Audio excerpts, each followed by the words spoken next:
then Bill went to the store today and he asked him to be on my show. And then he called me and he was like, hey, Dave, I'm like, all right, let's do it, because we want to support each other right now. You know, the world right now is flipped upside down. We have no idea what's in, out, upside down, nothing. Right. And supporting small businesses is really what we need to do. And really, we should have been doing that really forever. No, I totally agree. I'm supporting small businesses is definitely a big thing, because I feel like those are the base of the corporation of businesses. Yeah. We're the one that set the ground, what do you call it, the groundwork for the other companies. So eventually, you never know. You never have a small business that you're supporting now, and then eventually they expand to a bigger company. Yeah. And now they become, global or whatnot. But it's always good to see where a company starts and where they grow out to be. But yeah, definitely. Yeah. So, I own my own business in Sturbridge. It's called Susanity. It's a holistic health and wellness clinic where wellness meets peace of mind. But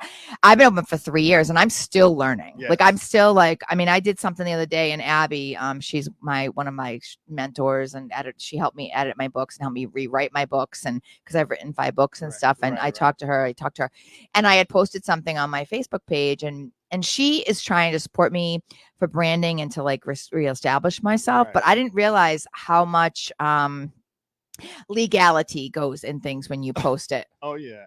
Yeah. I mean, like just legal paperwork, like infringe. We got to worry about like business infringement. Yeah. Making sure that you have everything backed up so people don't try to steal your name or your identity or just your ideas, trademarking your brand as well. That's a very important thing. Like you said, there's, just being a business owner every day, you're learning. I'm still learning. I've been a business owner for about 20 years, starting off, and I've been through a lot of failure to get to this point where I'm at now. And, a lot of people think that, you just coming out of the blue and you just open up a shop, but it's not what people think. No. And I'm, like I said, it's always learning. And just to hear you say that is just to, make me think, like entrepreneur, we all go through that. And it's part of that journey, So I didn't realize this. Maybe we could talk about this, because if you've owned your business for 20 years, you might be able to help me with this whole trajectory of craziness. But so say you connect with another type of business, right? And you post something on your Facebook page that identifies that business as part of your purpose or whatever, not purpose, but something that they did for you. Right. I didn't know that.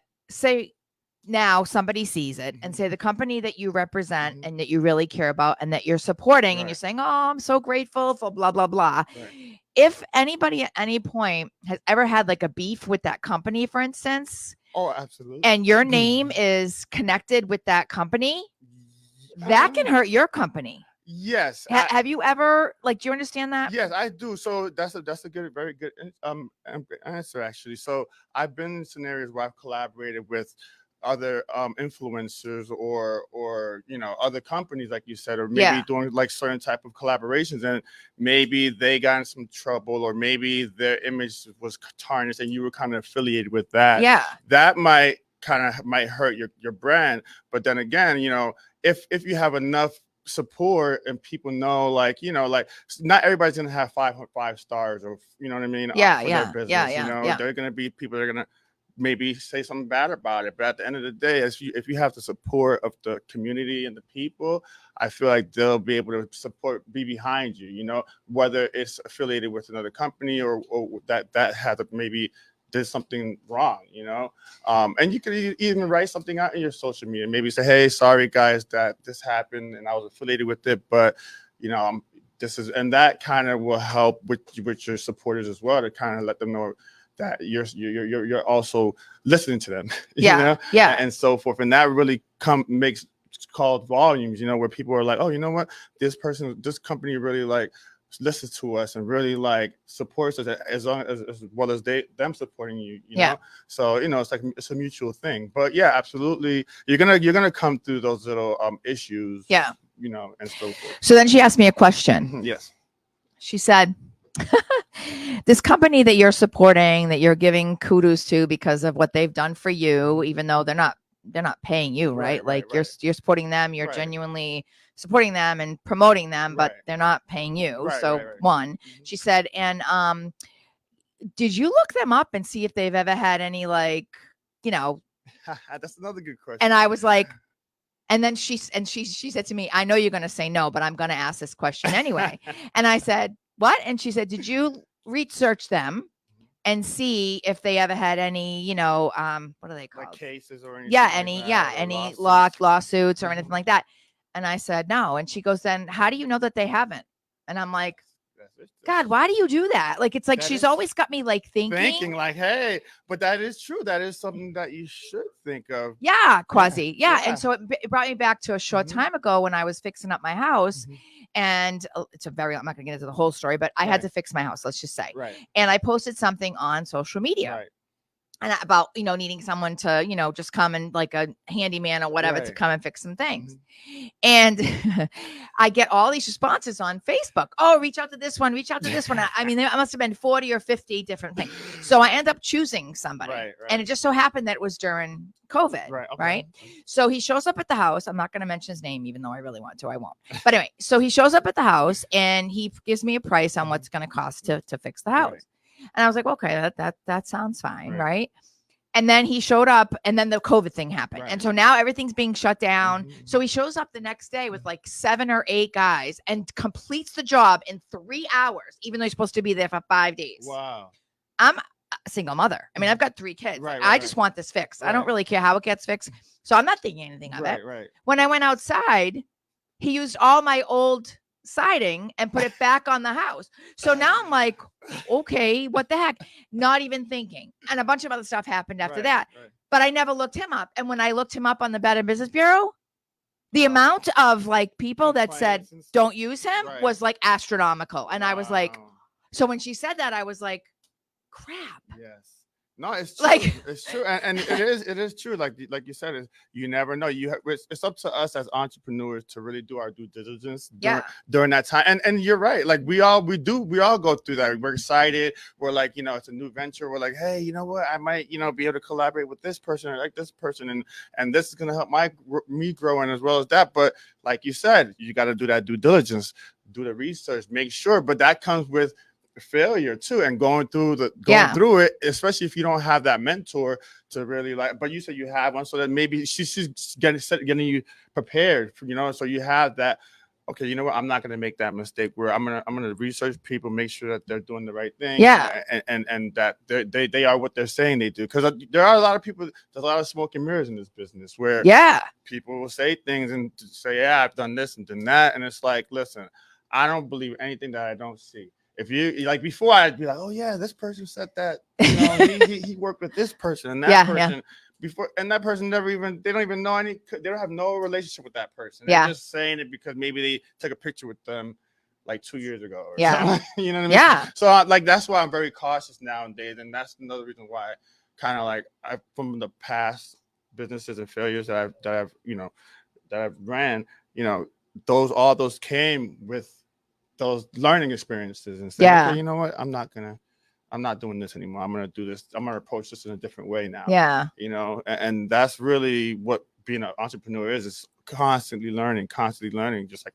life. You're constantly learning in life. Yeah. And you always have to be open and always be curious and to want to learn. Even as a business owner, you can't just sit there. You have to evolve as well. Yeah. That's why a lot of companies fail a lot of times, because they fail to evolve with the times and so forth. And that also, you know, the reason why I started this company is on Rebellious Mastermind. It wasn't something, you know, like I said before, it was actually a sneaker. We were reselling sneakers, and that, you know, during the pandemic and everything, and before that, doing photography, and it didn't really work out that quite well at the time. And then, you know, I was doing everything online.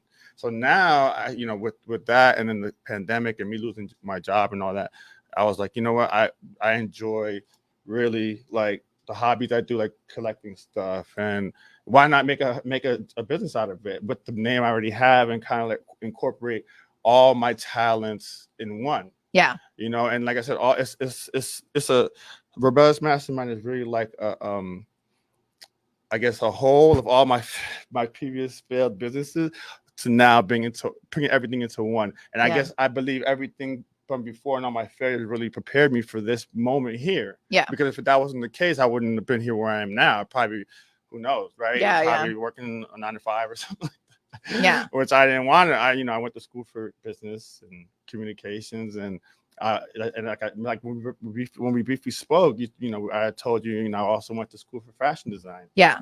FIT. So that was like, an addition to me wanting to be better and growing. Yeah. But yeah.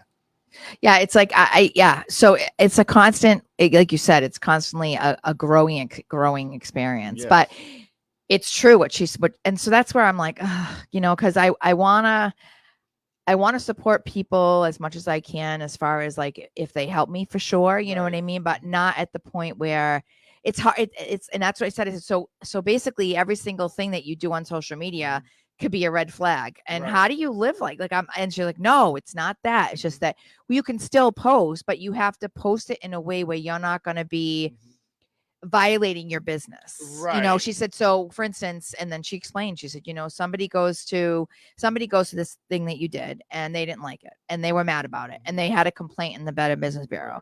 Now they see your post and your post is connected with that person. So now they're looking for a massage therapist or someone that does Reiki or polarity or something. And then they see that you're connected with that company. They're not going to come and see you now. Right. I'm like, yeah, but that's like, and then I was talking to Carrie Lewis, who's amazing. She's a life coach. She's amazing. And she's like, yeah, but then you're living in fear. Right. And I'm like, this has been a crazy day. This is what my day was like since I got up this morning. I'm like, all right. So then where do you draw the line? Right. No, and that's totally understandable. I mean, just being an entrepreneur alone is being afraid. It's scary, Yeah. And never mind, like, always wondering what's the next step. And like, even for me, I have fears. Sometimes I'm like, what if it doesn't work out or this doesn't, but I have to keep pushing through, and then I have to use like my trust and say, you know what? No, I've been through this. I've overcome certain things that got me stronger to where I'm able to do this. And now I might not have as much fear as I had before. Yeah. Like, but I still have those doubts here and there where and that's normal. Yeah. With any entrepreneur, any business, you might, but you always have to try to improve. Yeah. And that's the main thing. And like you said, you might have that one affiliation where, you got that company got in trouble or whatever, scamming or whatever they were doing, and you were affiliated. But it's like I said, as long as that you make communicate that with your supporters through social media and let them know, then that might ease things off a little bit and kind of like say, hey, you know what? This is a mistake. It's not. This is like a one little mistake that maybe because it's not like it's like completely your company's fault. It's you're affiliated. Yeah, but it doesn't mean that every little thing that's going on with that company. And that happens all the time. We see on the news, with bigger companies. Yeah. Oh, got in trouble with XYZ. So forth. But yeah. Well, this is awesome. I'm so glad you're here. So, guys, this is David Isaac. He owns Rebellious Mastermind. It's right in Cherry. Is it in Cherry Valley or Leicester? Cherry Valley. And we're going to talk a little bit more about how he got where he is, because this is about rising from the ashes. You're listening to Susan Ouellette on Unity Radio 97.9 FM with Community Connection, and we will be right back. Quasi, my amazing producer, and David Isaac from Rebellious Mastermind. I love that name, and I love that your logo is amazing too. We were just kind of shooting the crap, I guess, about life, right, and owning your own business. So if anyone owns their own business, obviously it's not easy, right, because it's all on you, right, and but at the same time, it is the best feeling ever when you own your own business because it's yours. Like you created it, you mastermind it, you know what I mean? You made it happen, but is it easy all the time? Absolutely not. Right. So yeah. So let's go back to you again. Yes. So anyway, so welcome again. Yes, this is so exciting. I love this. So tell me a little bit about you. So are you from here originally? Okay. So I'm originally from New York. I'm from New York. Yep. And I bounced around a lot. I used to live in Florida.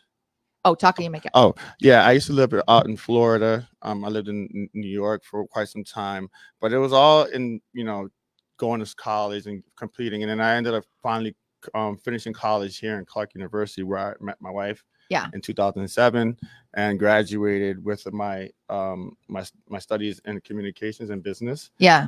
which explains the business owner, the entrepreneurship.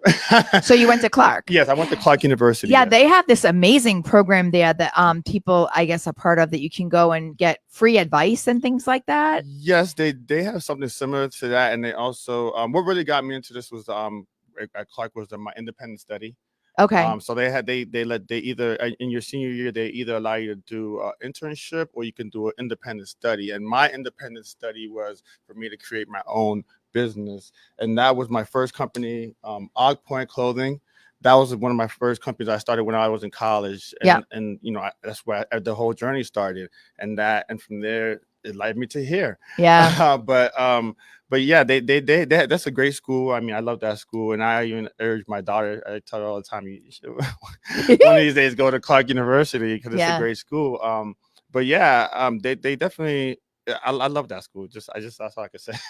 Yeah, that's what I said. Like, I've heard a lot of amazing things, and I know that there are places or people that you can reach out to that are in the business portion of the school, and you can go and sit with them, and they'll help you put together like a business plan, and they'll help you put together all these things, you know. And I found that really amazing. You know, and people need to know about, again, like, I'm supporting them, but whatever. Like, I feel like it's really important, especially I grew up in Worcester. Right. Okay. I live in Leicester now, but I grew up in Worcester. And you know, I went to school for business too. I went to Quinsig and got my business degree. Then I went back to school for occupational therapy in '95 and got that degree too. But I remember in school, I went to school originally for early childhood, right? Because I went to school for daycare at Fanning Trade, and I was like, oh yeah, I'm gonna you know, do daycare and be with kids. And then when I got to school and I started studying for early childhood, this is the first time I've actually talked about this. I was like, what am I thinking? Like, I'm going to have my own kids. Why would I want to be with kids all day long and then go home and be with my kids? And then you're going to do a double duty. Yeah, in my brain. And I was like, no. And so I started taking classes like you did. I took a couple classes. I took Logic, okay, which I loved. Nice. Yes. It was amazing, and it was about. I remember one of the tasks that the teacher had us do was to describe a rose. Nice. Like, how would you describe when you see a rose? How would you describe it? I would say, when I look at a rose, I think about tough, but pretty at the same time. You know, don't mess with it. Don't be too rough with it because then you get poked, right? Yeah. To the thorns. Yeah. But it's nice to look at. Yeah. You know I mean? And so, you know, that was how, and then I took a class called self-assessments and career planning. And that's when I decided to go into business, and I got my business management degree in that too. No, that's awesome. Yeah. So how did you, so you obviously, before you went to Clark, you're from New York. Yes. And did you work in New York? Like when you were, okay. So I worked in New York for a while, and then I actually went to school also. I was playing basketball, so I had a scholarship. I was going to a college in North Carolina called Lees McRae. Yeah. I went there, and then I ended up leaving because I just didn't really like the school and the program, and I was just kind of like homesick. So I ended up going back to Florida, where I was living for a little bit. Yeah. Went to school there, got my associate's degree. Yeah. Came back to New York. Came back to New York. Came back to New York, and then I said, you know what? I want to go back to school for fashion design. Yeah. So I ended up doing the whole Clark University thing. Once I graduated in 2007, I went back, and I was just like, you know, I really enjoyed like the whole independent study of like creating my own business with fashion and so forth. Yeah. So when one of my aunts, my late aunt, rest in peace. She really like installed this. She was like, you know, I think if you really want to learn fashion, you should go back to school for it, because I see you're passionate about it. You're really talented.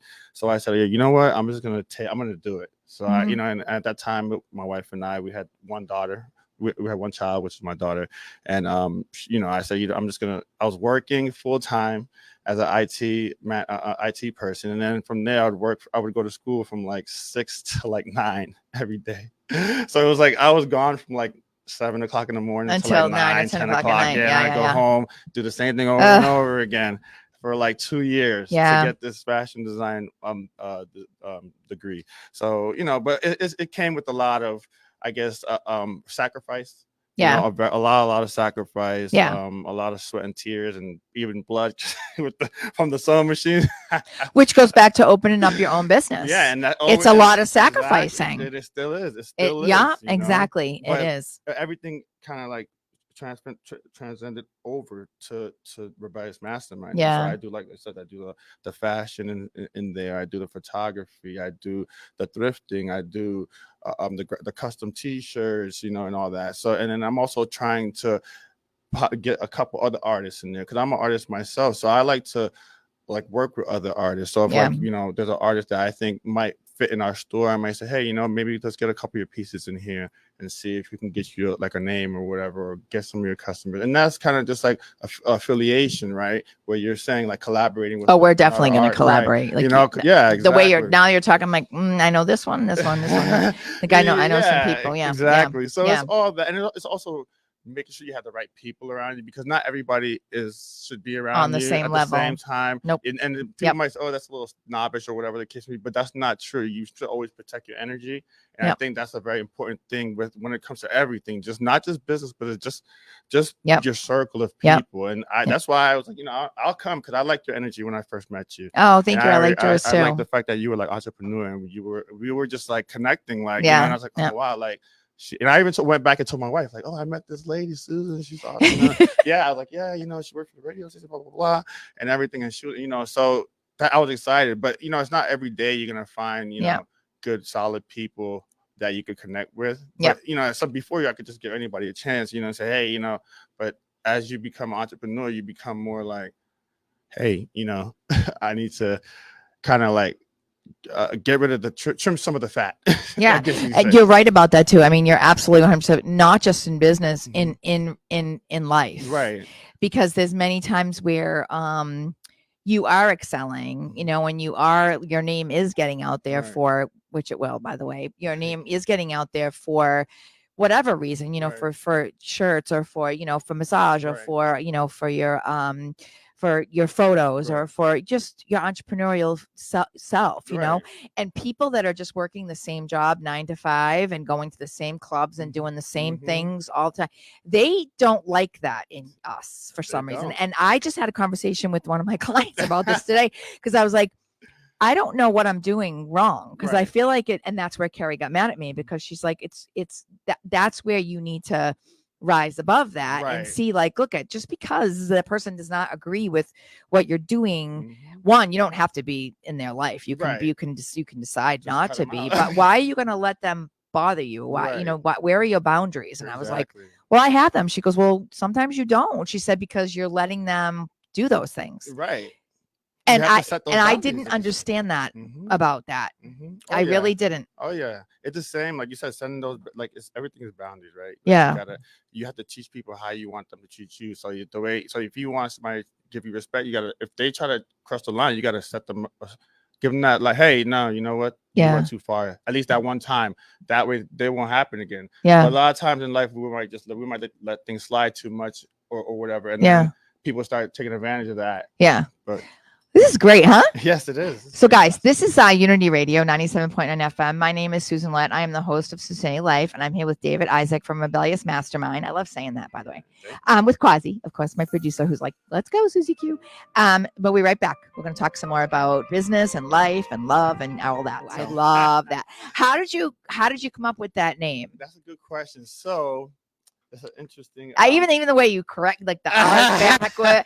It's like the R. So, guys, if you could see his hat, if you're watching, I don't know if you're watching it or not, but the R is backwards, and the rebellious is, it looks. The E is like that is like, the whole thing's backwards. Like it kind of just went through like rebellious. So it's like, okay, you gotta have someone like this. But it goes by the rebellious. Yes, like, it does. You know. But yeah. Absolutely. That's funny.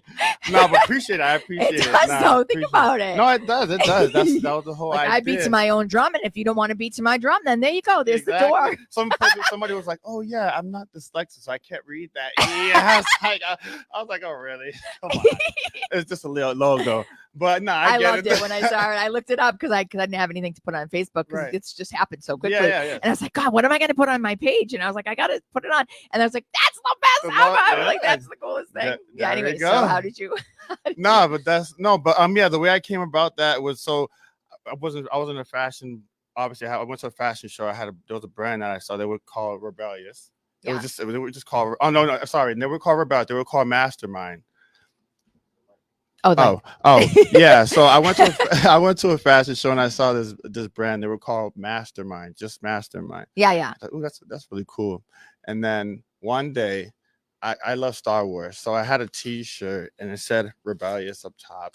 And it's the rebellion, which is in Star Wars. Yeah. So I took the picture and I looked at it and I said Rebellious, and it had the hat that said Mastermind, and it kind of just like clicked. I was like Rebellious Mastermind, because at the time I was looking for a name for on the shoe store, the shoe that we were the retail store that I was doing online. Yeah. With my partner. So once I saw that, I was like, the next day I came to him and I said, hey, I'm not gonna say the name, but I was like, hey, I got a name, Rebellious Mastermind. He was like, oh, I love that name. Yeah. He's like, I love it. I said, yeah, I love it too. Like, so then once I got the name, I was just like, okay, I started sketching the design here and there, messing around with it. And then I came up with this. And it's awesome. I've had that for about, I would say 7 years. I had this brand, and then I kind of like stopped doing it during the pandemic because things kind of like slowed down. And then I said, you know what, I need to just like figure out something that I need to do instead of just working 9 to 5 every day. Obviously, I needed the 9 to 5 to kind of like support my business and everything while I was still doing my business. But now this is like all I'm doing now. I don't have a 9 to 5. The Rebellious Mastermind is like my baby. That's like everything, and that's where it led to. Yeah. So you're married. Yes. And you have the daughter. I have one daughter and 3 boys. Oh, you have 3 boys. Oh, I have 3 kids. boys. Okay. Oh, there you go. Yeah. Okay. Yeah. And your wife, what does she do? So she's also an entrepreneur. She's a hairstylist, so she has her own hair salon that we actually that's right. I think you told me that. In the garage. Now I converted the garage into a salon for her. That's great. So she's just like a legit salon. So the overhead is in your home, and you have to worry about paying so extra. She don't have to worry about That's great. Obviously for me it was a different story. She was like, "You can't do it here. Get out of here." I'm just playing. No, I mean. You want cars in her driveway all the time going shopping. Yeah, right? Get all these stuff out the house. But no, so she, so we're both entrepreneurs. She's been doing hair for, I'd say, like 25 plus years. And what's the name of her place? She's Jessica Isaac Hairstyle. Okay. So she really just does mostly everything. She gets a lot of her customers. That's a great name too, Jessica. Oh, Isaac. thank you. Yeah. And I'll let her know that. Nice last name. Yeah, that's a nice last name. Yeah. It's very pronounced. Thank you. Yeah. Yeah. But no, she gets a lot of her customers through like her friends. A lot of her friends were actually excited when she came back. When we moved back from New York, because they were like, "Oh my God, you're back! You can do my hair now and stuff like that." So nice. They, that kind of like, and really, she was actually working for a company. I don't know if you ever heard of Dry Bar. They're out in Chestnut Hill, New York, and all that. But she was working there. Dry Bar. I just recently saw something about that. Is there one of those in Boston? It's one in, not Boston. There's one in Boston now, and I think there's one in Chestnut Hill. I think somebody that I knew either posted on Facebook they were there or something, because I saw the word Dry Bar. I was like, what the heck's that? And then I looked it up. They started off small too. Yeah. So now they're like boom. But she worked for them, and during the pandemic, she, they cut everything because people can't be, in the same room or, all that. Yeah. So I was like, I told her, I said, why don't you just open up your own like salon? You have enough experience, you have all your licenses, and she was like, yeah. And I was like, maybe you could start off slowly. So you gave her like a nudge. Yeah. I call it nudges. Because at first she was like, I go, yeah. What about this? Like, and they don't really usually doing it. You're yeah. I'm like trying to give her that nudge. I'm like, just go. And I used to tell her that here and there. Like, why don't you open up your own thing? She's like, no, I don't think I can handle it. It's too much this. It's too much this. It's too much that. And I'm like, I'm like more like a hustler kind of like mentality. Like, hey, I'm gonna just go. I'm gonna go after what I want. So you resonate. You complement each other. Yes. That's great. Yes. You need that in a relationship. Yeah. I'm more of like the risk taker. She's more of like the cautious kind of. But I also kind of give her that like nudge, and then she calms me down. And when I'm like trying to like go too crazy with my business ideas, sometimes, and she's like, "No, you need to just kind of like bring it back a bit, bring it back a little bit. Let's, and you know, one thing at a time. Yeah, she's like one thing at a time. Yeah, she's like with the best. She's not really my business partner, but like, you know what I mean? Yeah, it's like she'll tell me like the real deal. Yeah, like, you know, and I need that. Like where it's like. Yeah. Some people would just say, oh, yeah, everything's so great and dandy and da-da. Yeah. She'll be like, nah, that looks ugly. I'm like, you need to change that. You know what I mean? Yeah, and it's like, all right. But sometimes you need that, and that's why I was saying to you about you know, Abby and how she's been so important in my life, especially lately. You know, because I was going through some stuff, but. I get confusing at times. Oh yeah, no, absolutely. Sometimes you feel like you might have that, and you being a writer, I'm pretty sure you know about like writer's block, right? Oh God, kind of like, oh, you know, it's kind of like you have that with businesses. Sometimes when you're kind of like, what's my next step? What do I do? Like, okay, I got the business, I got the store open. Now, what's my next step? What do I do? This? Do I do that? Do I do, you know? Yeah, exactly. How do I get people to come in? How do I do this? How do I promote? How do I, you know, XYZ price do competition. And that's why I love this. That's why I love having the show on here, because I can bring entrepreneurial business people or just people that have, like, I call it rising from the ashes, who have gone through, you know, hell in a handbasket, let's just say, and been able to rise above it and be like, you know what, maybe that happened then, but this is where I'm going now. If you want to come, great. If you don't, great. Do what you want. But you have that vibe about you, and people don't. Like, and it's especially now. You think that they would, like.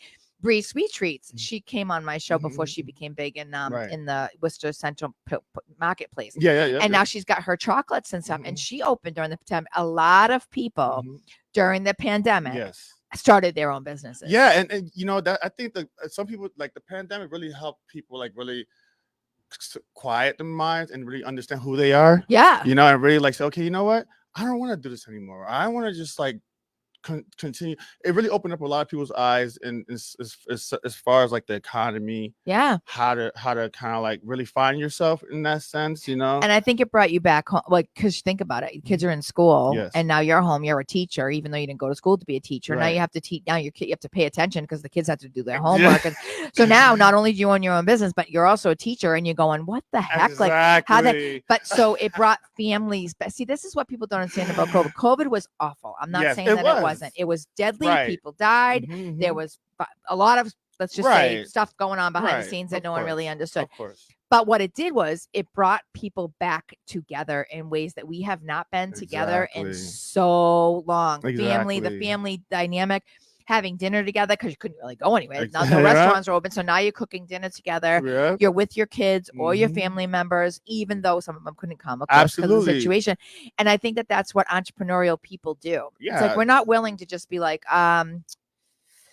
yeah, you know, I'm going to sit back and let that happen. Let it ride. We're going to go after it and be like, no, I want this, and I'm going after it. And that's, see what you just said? That's exactly what I usually tell people is be able to be adaptable. Being able to adapt with time, being able to adapt with just scenario or scenario, like just people, like being able to go to a different area and be like, okay, you know what, I can adapt like a chameleon where I can kind of like fit in, or whatever the case may be. And another thing, you were saying you can't bring everybody on the ride with you. No. So there's only a few amount of seats on there. You know, so if you gotta, eventually you're gonna have to just say, you know what, no, this person is not good for me. It's not helping me grow as a person, or there's not positivity coming through it. And I'm a very positive person, you know.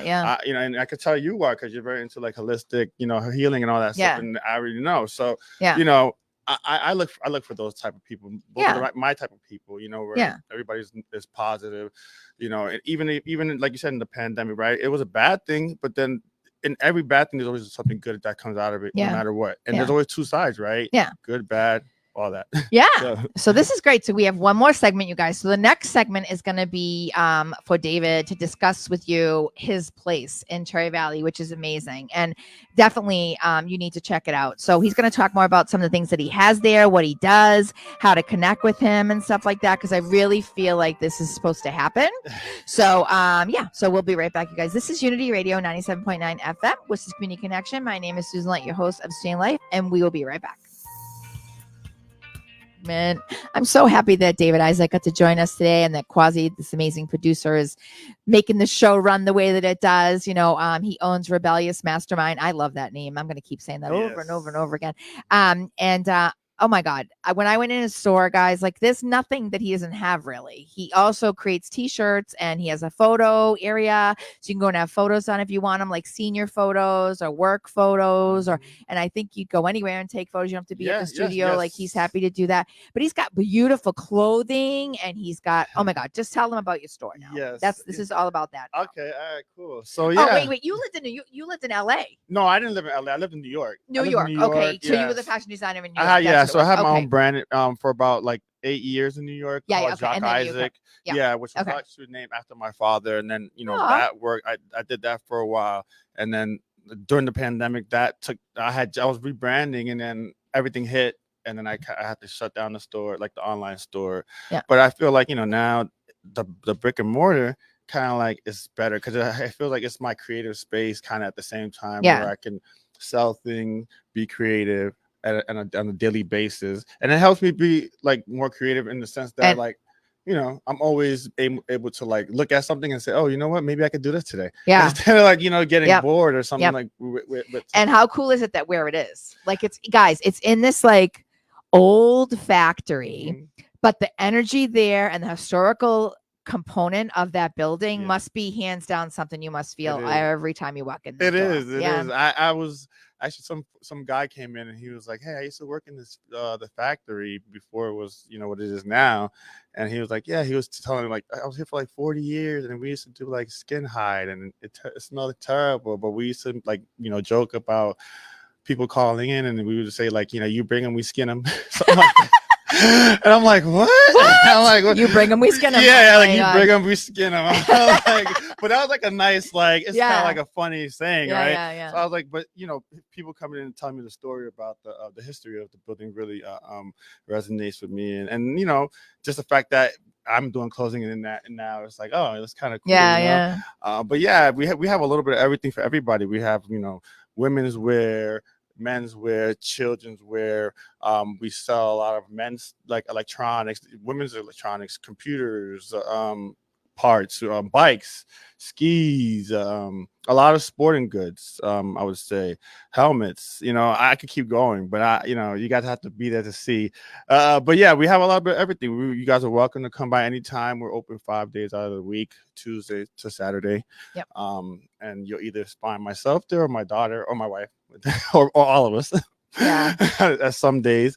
But we're looking forward to connecting with the community, see getting to know everybody on a personal basis, just like you, Susan. And did you know that there's a I don't know, it's tomorrow morning? I'll have to look it up and tell you. I don't know if it was this morning or if it's tomorrow morning, but there's Leicester Business. Have you heard of the Leicester Business Association, LBA? No. So LBA was this thing that was created a while ago for people that are in Leicester, Cherry Valley, in that area, that own businesses in that area, to connect and support each other, basically. And Philip Olivio, I think his name. He's a real estate person, and a few other people are recreating that again. I think you should. And Bree Cole, the one that does the Bree Sweet Treats, she's on the Common now. Okay. She's part of it, and a few other people. And I know they're having something at Deja Nu. Deja Nu is on the left when you go up the hill towards the fire station. It's over there. I know they're having coffee or something from 7:30 to 9:30, but I don't know if it was today or tomorrow. I'm not sure, but they're going to be having like meetings. It might be something that you might want to. I'm going to talk to them too about, but I'm in Sturbridge, so I don't know if they would let me go in or not. But I mean, it might be something for you to connect. A good way for you to connect with some business owners and some people that do the same. Well, not the same, but similar. I mean, own their own business. Oh yeah, I'm always looking to like collaborate with other businesses, because you never know what what you might be able to bring to the table to them, or what they could bring to the table. Yeah, and vice versa. Just being an entrepreneur is just taking little thing, not idea, but little salt, grains of salt, right? And everything. You don't take everything, but you might say, I met you. You might say, hey, Dave, maybe you might want to incorporate some, I don't know, braces or something like that. I don't know, but that might be like a little grain of salt that you might give me. I might take and say, hey, you know what? Yeah. Maybe I should incorporate that because people have been asking me. Maybe 10 people have been asking me for braces, and and that's another thing. Really paying attention to your customers. Yeah. Because a lot of times people come in and they'll ask me for something that I don't have. So it's like, okay, how many people are coming in asking me for batteries, for example? I'm just saying Yeah. So maybe now I should start carrying batteries because I had 10 people asking me. Or so you have to listen to your audience, your customers, just like on social media, hear what they're saying, what they're into buying, say, Yeah. hey, I'm into fishing. Oh, you know what? I sell fishing rods and I also have lures and nets and this and that. Yeah. And that's gonna make you a better business person. And also just being able to educate them, knowing what you're selling, not just saying, hey, you know what, I got stuff here to sell. But no, I like to know what I'm selling, what it does, being able to, so if someone asks me, hey, what does this do? Oh yeah, this does XYZ. For me as a customer, I hate when I go to a store and then I ask somebody that works there and they're like, I don't know. And it's like, why are you working here then? Yeah. How do you even get the job? I'm sorry to say, but that's the one of my annoying that annoys yeah, me too. I don't like, you know what I mean? Yep. Or you come into a store and no one acknowledges you. Yep. And say, hey, how you doing? Are you looking for anything? I try to take those little things and say, you know what, I'm gonna do the opposite. I'm gonna make sure that when people walk in, I say hi, and you did. Yeah, you're very them, receptive. Hey, my name is David. And Bill's always in there. Goes into the golf. He's always looking for golf exactly. stuff. Yeah. So that's how we started talking, and then he's like, hey, I have a friend. I'm gonna bring her in, which was you. And then we came in. And then we spoke, and then it was like, hey. And then he went in today. He's like, hey. He's like, I feel like certain things are meant to be. Like, you were meant to meet me. I was meant to meet Bill. So forth, and all that good stuff. So even for you to meet me, so so it goes both ways. But yeah, I'm a firm believer of attract energies, positive energies. And certain people come here. Everything that comes to your life is attracted by what you're manifesting. Yeah, exactly. Yeah. Positive. I always say positive in, positive out, positive in, positive out, because there is a lot of negativity out there. Mm-hmm. And if you allow that to be a part of your sphere and a part of your energy, you allowed it. Exactly. And if so you have to, it's almost like you have to put a bubble around yourself so that you can protect yourself from all the look at us both in the brain, from the craziness, you know what I mean? Because it's and I feel bad because it's I love what I do, and I love what you're doing, and I love supporting people, right. But I wish that sometimes that people would be willing to look outside the box and support the people that would support you more than they do. Right. Because you would, if someone called you, one of your friends or family members said, absolutely. Hey, I'm going to start this new thing, whatever it is, you would, I know you, I don't even know you, but I know you would be like, yeah, okay. What can I do to help you? Even you could tell anybody in my family, I'm one of the biggest advocates for entrepreneurship. Even I have a lot of talented family members, and I'm always like, hey, I think you should do this. I think you should try to start something off with this, or maybe this way or that way, because that's just how I am. I'm just always constantly looking to improve certain things, or just to see a different way than everybody else. Yeah, everybody might say be in their own way, but like I said, I'm trying to focus on the manifesting what's in my mind right now. Yeah. So you have is it rebelliousmastermind.com? Is that your website? Yes. And then your Instagram is the same? Yeah, so my Instagram is Rebellious Mastermind, and then if you go on Google and you type in Rebellious Mastermind, you'll find my Twitter, not Twitter actually, TikTok and all that. And all the other stuff. Perfect. You guys can also email me. You guys can find a contact number to the store there where you guys can always find me. So I'm so excited. I'm so glad you ended up coming today. Like I said, it obviously the universe was like, let's go. I know. I'm like, I gotta get a shirt. I'm like, and then Bill is in the store, literally telling me hey, you want to go to an interview to radios today? I'm like, I got a tank top on, and I'm like, all right, I'm just gonna grab a shirt right there that I'm selling and put it on. And he's like, that should work. And I'm like, all right, cool. I'll see. And I'm like, oh yeah, I'll grab the hat too. He's like, do you have anything with your logo? I'm like, yeah, I got this hat. I'm gonna grab the hat off the mannequin. Yeah. So we thank you again so much for being here, David. I'm so pleased to have you here. And Quasi, thank you so much for being there. Such an amazing producer.